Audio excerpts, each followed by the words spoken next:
Hello and तस्ले guys साइप्रसमा चाहिँ साइप्रसले मौसममा चाहिँ आफ्टर लङ टाइम धेरै समयपछि वर्षात एकदम मजाले पानी परेको छ गाइस हैन र यस्तो पानी परेर मौसम के आनन्द भएछ। अब यो पानी परे वर्षात फेरि अब जाडो महिना पनि पुरा एकदम सँगले सुरु भइसक्यो।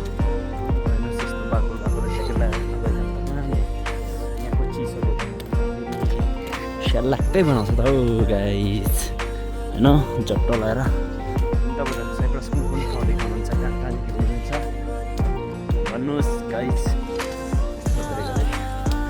कामतिर लाग्नुपर्ने हुन्छ के गर्नु गाइस, दुःख गर्नु आएपछि दुःख गर्नै पर्यो कस्तो गाइस हैन, गर्नु पर्यो गाइस, गर्नु पर्यो, दुःख गर्नु पर्यो, सबै मिलेर दुःख गर्नु पर्यो।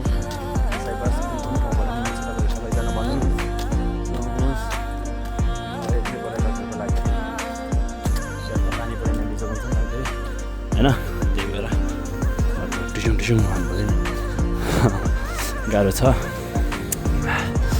तर म त मेरो त काम गर्ने ठाउँ पनि नजिकै हो, आफ्नो रुमदेखि 2-3 मिनटमा त मजाले पुगिन्छ।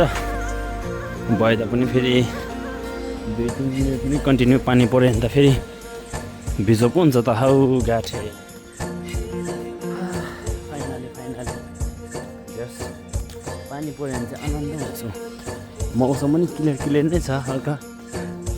यहाँदेखि अर्को सिटीतिर सायद पानी परेन होला, लिमासोलमा चाहिँ एकछिन चाहिँ धरो पानी पऱ्यो गाइस हैन, चट्ट लगाएर यसो छ।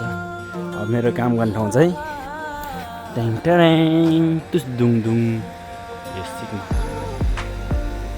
यो ठाउँमा मेरो काम गर्ने ठाउँ चाहिँ गाइस हैन।